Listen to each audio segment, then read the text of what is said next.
Mick asked each one of us who are making presentations to limit our remarks to 2 to 3 minutes. I want to know anyone who knows a pastor or a chamber executive who, when given a microphone, can limit their remarks to 2 to 3 minutes. But since I'm talking about Jack Hornbeck, this should be easy.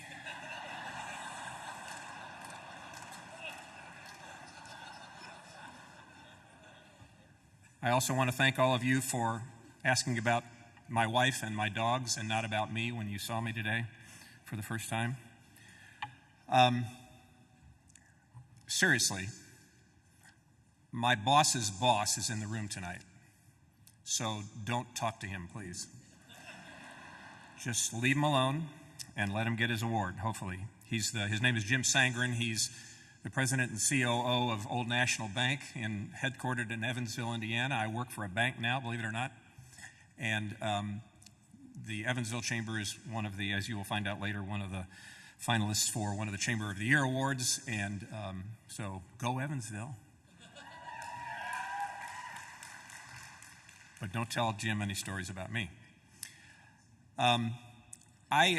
This is, to paraphrase Groucho Marx, I don't know why anyone would want to be a member of a club that I'm a member of. But these people who are being nominated tonight are joining a very prestigious club. Jack Hornbeck, I know Jack Hornbeck. I worked with Jack Hornbeck. Jack Hornbeck is a friend of mine. And I'm no Jack Hornbeck. From the humble beginnings in Newburgh, New York, where George Washington slept, and where Jack Hornbeck slept and got out as soon as he could. And if you've been to Newburgh, New York, and I have, Jack and I met over 30 years ago. There used to be a group of us that were the number 2 people on the Metro staffs, and we met then. We also received our CCEs together in Montreal. We attended both of the CCL, Center for Creative Leadership classes 1 and 2. Got to know things about each other we didn't want to know there, as many of us did. Jack is also a guy who we all admire, and those of us who are in chambers that have tried to be regional in nature learned most of what we knew and tried to do in our chambers from what Jack did in Norfolk with putting his organization together. He also stole an idea from the Indianapolis Chamber, putting together a sports commission, but that's okay. Everybody's got one now. Ours is still the best. Jack graduated from a 2-wheel motorcycle to a 4-wheel, 8-wheel, 16-wheel, whatever it is, Airstream, which he drove to our house and tore up our yard trying to park in our driveway.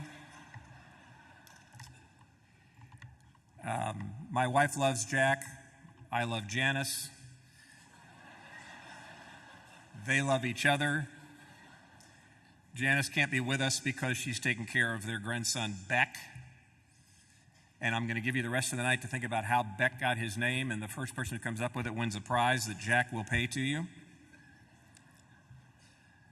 Seriously, Jack has been a very good friend.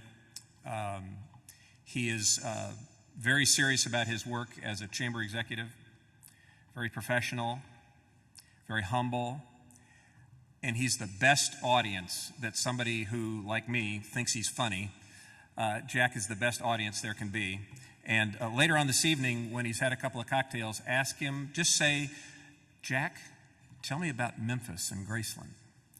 It is my honor and privilege to welcome the next honorary member, life member, of ACCE, Jack Hornbeck, CCE.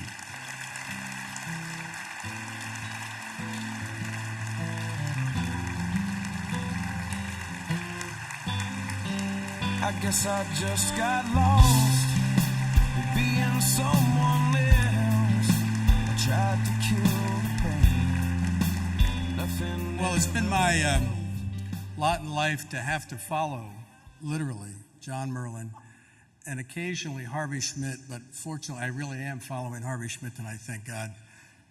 But thinking back over 40 years and all of what's transpired, I mean, stuff just runs through your head, and I guess at the end of the day, it comes down to the people, starting with family, of course, Janice and Kim, and now our grandson, Beck, who could not be here, but of course I love them, and I could not have done this for 40 years without their support.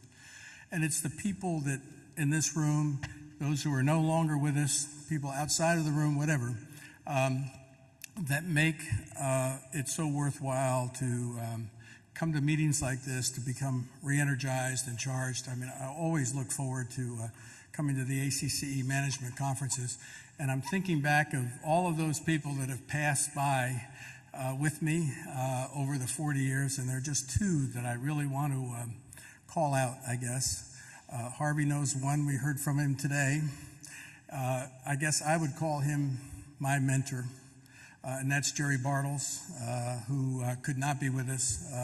Both Harvey and I worked for Jerry over the years, but if you look around the country, there have been a great number of very successful chambers and chamber professionals that at one time or the other worked for Jerry Bartles. And then, of course, it's your staff. And over 40 years, again, there have been a bunch of people that I've had the pleasure of working with. But there's one who's here tonight, and I want to mention her name, Sylvia Haynes. Sylvia and I worked together for 25 years at the Hampton Roads Chamber of Commerce. She was there when I arrived, and she's still there now that I'm gone. And I really could not have achieved whatever success I achieved in Hampton Roads without Sylvia. So I want to thank her. So again, I'm deeply honored. Thank you very much.